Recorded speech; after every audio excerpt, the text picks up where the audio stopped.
Jadi dalam disiplin ilmu yang dikembangkan di pesantren itu sebetulnya kalau pakai ilmu logika maupun sosial apa saja, baik sosial ilmiah maupun sosial budaya, kita ini jauh lebih unggul ketimbang tradisi mereka.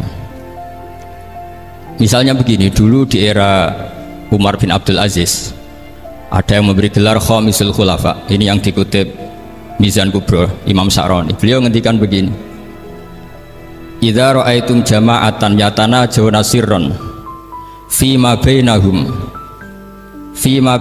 fi amri dinihim, itu fasyadu anna dzalika dhalalun wa bid'atun. Jika kamu melihat satu komunitas tertentu yang bisik-bisik agama tapi di grupnya mereka sendiri tanpa melibatkan kelompok lain yang mungkin a'lama minhum, lebih alim, maka itu sesat, dhalalun wa bid'atun. Sehingga dulu itu sudah ada tradisi konsensus ilmiah. Konsensus ilmiah ini diputuskan oleh konsensus yang min ahlil ilmi, sehingga orang yang tidak ngalim itu ya konangan. Kalau sekarang nggak pati konangan, tahu-tahu ada orang nggak jelas juntrungannya punya majelis tafsir yang bisa saja cindil tikus itu halal, hanya karena berdasar dalil, misalnya kula ajitu fima uhiya ilayya muharraman ala ta'imi yat'amuhu ila yakuna apa maitatan aw damam masfuhan aw lahma apa khinzir, sehingga dianggap yang halal itu banyak, yang haram hanya 3. Saya pernah ketemu di antara mereka, tanya, apa betul Gus Bak menurut Islam begitu? Terus saya baca di antara ciri Nabi itu yang ada di kitab Taurat dan Injil itu wa yuharrimu alaihimul khobais. Jadi kadang mawadiul halal wal haram itu tidak disebut di halal haram, tapi disebut di sifatun Nabi. Sifatnya Nabi adalah wa yadau anhum israhum wal aghlal allati kanat alaihim. Di antara sekian sifat itu wa yuharrimu alaihimul khobais, dan Nabi mengharamkan sesuatu yang menjijikkan. Nah kira-kira itu cindil tikus itu kalau sampean dakok di ruang tamu jijikkan enggak? Ya jijik, ya sudah haram saja kata saya. Akhirnya sebagian mereka ya tobat, mau ngaji sama ahlinya. Dulu ketika Imam Malik ngarak Muwatta itu beliau ngendikan, dan ngendikan itu saya hafalkan, ini ada di kitab Al-Manhalul Latif, juga dikutip Gus Najih dalam kitabnya At-Tajridul Musaffa. Aradtu kitab bihada ala sab'ina faqihan min fuqaha il-Madinah fakulluhum wato'ani fasamituhu al-Muwatta. Kitab ini sudah saya tasihkan ke 70 ahli fikih di Madinah, kemudian semuanya setuju, fakulluhum wato'ani, semuanya sepakat, fasamituhu al-Muwatta, maka kitab ini saya namain al-Muwatta, yang disetujui. Sehingga kita tidak boleh menjadi orang-orang alim humul sendiri dewean terus dikultuskan santrinya serambutnya gondrong, terus muridnya jari dulang Nabi Khidir, sekambine kok kali Jogo itu, terus terkenal wali itu. Ini kalau kita begitu bahaya. Makanya saya senang model pendidikan Anwar, ilmu itu dikonsensuskan, siapa yang alim ditakrib, di mu'in, ada debat, ada macam-macam, sehingga yang terbaik baik secara ilmu maupun perilaku dituakan. Ini penting, kalau ilmu tidak dikontrol itu repot. Saya berikan contoh betapa kita lebih kritis ketimbang tradisi di kampus.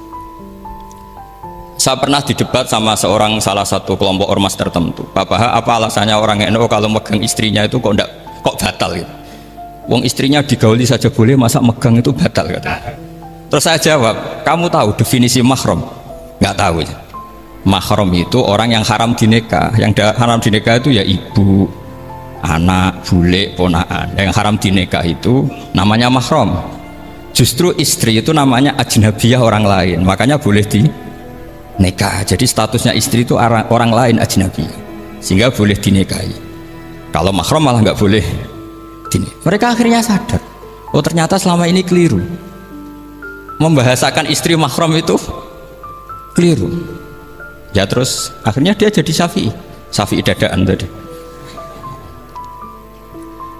Pernah juga ada seorang kiai yang kepikiran mau mengharamkan atau menganggap ada fidah kalau orang haji itu rokok. Alasannya kata pakar-pakar Kuwaitar itu cengkeh itu wangi. Kalau cengkeh wangi berarti kalau haji rokok itu artinya pakai apa? Wangi. Itu hampir saja deal. Karena ya memang cengkeh itu wangi.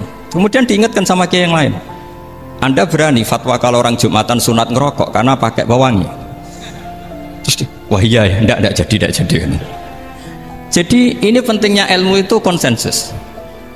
Sehingga saya bicara di sini pede bukan karena saya merasa benar, enggak, kan nanti ada yang nasehatin. Kalau benar ya sampean dukung, kalau salah ya tinggalkan saja, biasa saja. Karena kalau sampean sama-sama tadi saya sudah bilang tahta topqatin wahidah, kita tahta syaikhin wahid, tahta mursyidin wahid. Saya pikir ilmu saya dan sampean ya undah-undi lah. Kita beda jauh kan dengan Gus Naji karena beliau alim, bisa ngarang kitab banyak. Kalau saya jenengan kan ya sama-sama nggak jelas gitu ya, sudah pokoknya santai-santai saja, pokoknya rileks saja. Yang jelas saya datang ke sini itu mau cerita kebanggaan saya sebagai orang pesantren, produk pesantren kalau kata Gus Barak tadi. Di kampus itu saya berkali-kali ketemu doktor, profesor, dan mereka umumnya itu orang-orang yang galau, yang gelisah. Dan lucunya itu mereka memposisikan saya sebagai penasihat. Karena apa? Memang ilmu pesantren itu unik. Ilmu yang bisa menjawab problem apa saja. Mereka misalnya tanya begini, Pak Bahak, saya ini orang kampung, yang bapak saya itu utun, katanya. Utun itu lugu, bisa menjadikan saya doktor, saya jadi dekan, saya jadi rektor. Tapi setelah di kota dengan sekian ilmu yang saya pelajari dari Eropa, dari Amerika, sekedar anak saya tidak narkoba itu sudah susah, kok ranking nggak dengar anak saya ditangkap BNN itu sudah seneng saya. Artinya apa? Dia sadar ternyata kearifan lokal yang dididik para kiai menjadikan anak-anaknya jadi profesor, jadi dokter. Tapi dengan ilmu kedoktorannya orang menjadikan anaknya ranking itu susahnya bukan main. Karena nggak ada kearifan. Ilmu yang mereka anggap adalah dianggap ya, tentu tidak hakikat, eksak. Eksak saja sebetulnya tidak juga subjektivitas mereka. Misalnya begini, ini contoh sekian. Pernah saya lomba cepet-cepetan matematika. Kalau saya kan pernah dimintai konsultan sebagai badan Basnas Nasional. Mereka kalau ngitung ya zakat tijarah itu 2,5%. Misalnya zakat ziro'ah berapa? 10% atau 20%. Kangkang yang di sini tak pikir itu mesti bingung karena gaya porogabit itu mesti raiso. Dan mereka tak tantang, coba jenengan bikin porogabit, saya pakai matematika pesantren, itu cepet saya.